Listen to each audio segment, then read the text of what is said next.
BLA के हमले से पाकिस्तान दहल उठा है। पाकिस्तानी सेना को टारगेट करके ये धमाके किए गए हैं। हमले में कई पाकिस्तानी सैनिकों के हताहत होने की जानकारी निकलकर सामने आई है। ये बड़ी अपडेट है। बीएलए ने एक बार फिर से घातक हमला किया। पाकिस्तान के अशांत बलूचिस्तान प्रांत में एक बार फिर से पाकिस्तानी सैनिकों को निशाना बनाकर हमला किया गया है। बलूच विद्रोहियों ने दावा किया कि उन्होंने कलात और केच जिलों में पाकिस्तानी सेना को टारगेट करते हुए आईईडी धमाके किए हैं और इन हमलों में पाकिस्तानी सेना के कई जवान हताहत हुए हैं। ये बड़ी खबर निकलकर सामने आई। तस्वीरें इस बीच आपके स्टूडेंट पर इंडिया न्यूज आप तक ये तस्वीरें भी पहुंचा रहा है। तस्वीरों में देख सकते हैं किस तरीके से बीएलए ने पाकिस्तानी सेना को टारगेट करके ये हमले, ये अटैक, ये धमाके किए हैं और यहाँ पाकिस्तानी सेना के कई जवानों के हताहत होने की जानकारी सामने आई है। ये आईईडी ब्लास्ट बीएलए के द्वारा किया गया और बीएलए के हमले से पाकिस्तानी सेना, पाकिस्तान दहल उठा है। ये तस्वीरें हैं स्क्रीन पर आपके। जांडियाल हमारे साथ जुड़े हैं, उनका रुख करेंगे इन्फॉर्मेशन के लिए। अजय, क्या इन्फॉर्मेशन फिलहाल आपको मिल पा रही है जिस तरीके से एक बड़ा अटैक ये किया गया है? और अगर बीएलए को लेकर बात करें, बीएलए लगातार टारगेटेड हमले पाकिस्तानी आर्मी के ऊपर कर रही है।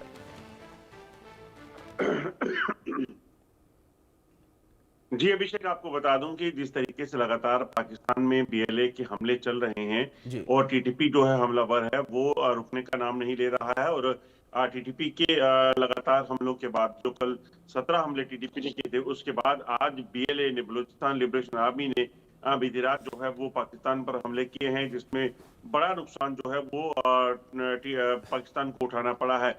जिस तरीके से ये हमले हो रहे हैं उससे साफ नजर आता है कि पाकिस्तान के बलूचिस्तान इलाके में, जो पाकिस्तान की कब्जे वाला इलाका है, वहां पर बड़ी पैठ जो है वो बीएलए की है और ताजा हमलों में जो जानकारी है, हालांकि कल तक ये जानकारी मिली थी कि 6 जो पाकिस्तानी सैनिक मारे गए हैं और 15 लापता है, मगर अभी मामला शायद ये उससे भी बड़ा हो और कई सारे जो सैनिक जो लापता बताए जा रहे थे उनमें भी जो है उनकी भी मौत हुई है। दरअसल आपको बता दूं कि बलूचिस्तान लिबरेशन आर्मी जो है और बलूचिस्तान लिबरेशन फ्रंट जो है, ये मिलकर पाकिस्तानी सेना पर हमलावर है और इन पाकिस्तानी सेना को लगातार इस चीज की चेतावनी दी गई है कि बलूचिस्तान के इलाके में उनका कोई भी अगर पार्टी जो है आती है या कोई सरकारी गाड़ी वहां दिखती है तो उनको निशाना बनाया जाएगा और वही हो भी रहा है। अगर आप देखें तो ऐसा कोई दिन नहीं रहता जब बीएलए के हमले पाकिस्तान पर नहीं होते या फिर पाकिस्तानी सेना पर नहीं होते। जी बिल्कुल।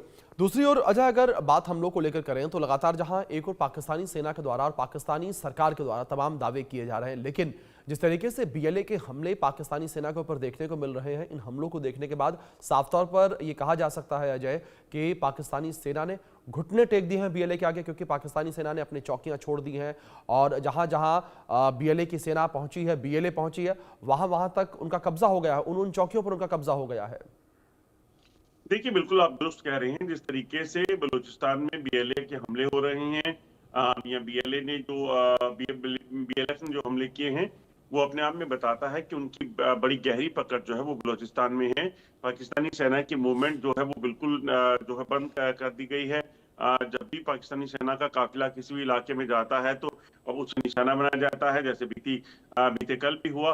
अगर आप देखें तो बस लेके, ट्रेन हाईजैक, पाकिस्तानी सैन्य कैंपों पर हमले, ये तमाम चीजें जो है उनके लिए आम बात है और जहां पर भी उन्हें लगता है कि यहाँ पाकिस्तानी सेना की कोई मूवमेंट है वो उसे टारगेट करते हैं।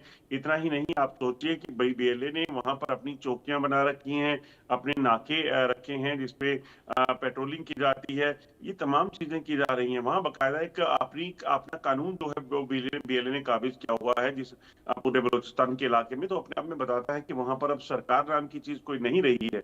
हालांकि एक वक्त था जब वो बातचीत करके पाकिस्तान बीएलए के साथ या बलूचिस्तान के लोगों के साथ जो है वो सुलह कर सकते थे, चीजें सुधर सकती थी, मगर पाकिस्तान ने ऐसा नहीं किया। उसी का नतीजा है कि आज उनको ये भुगतना पड़ रहा है। जी अजय, दूसरी ओर अगर बात यहां पर बलूचों की लड़ाई को लेकर करें तो बलूचों की जो आज़ादी की लड़ाई है, उस लड़ाई में अब महिलाओं की भागीदारी जो है वो भी देखने को मिल रही है और बड़े लेवल पर अब महिलाएं जो हैं वो भी अपने घरों से बाहर निकल रही हैं और आंदोलन कर रही हैं और ये कहा जा रहा है कि बलूचिस्तान के इतिहास में पहली बार होता नजर आ रहा है।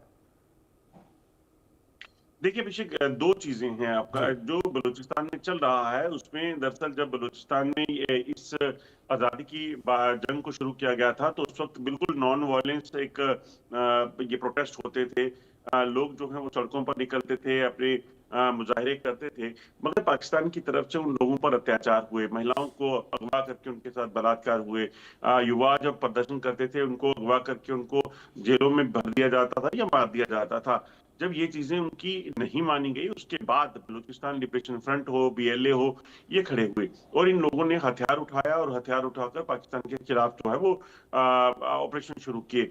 आप सोचिए कि उनकी ताकत किस कदर होगी कि वो सीधे तौर पर कहते हैं कि अगर पाकिस्तान सेना हमसे जंग भी करना चाहती है तो हम कम से कम 2 महीने तक जंग लड़ने के लिए तैयार है, हमारे पास इतना असला है। तो ये अपने आप में बताता है कि वो कितने ताकतवर हो चुके हैं।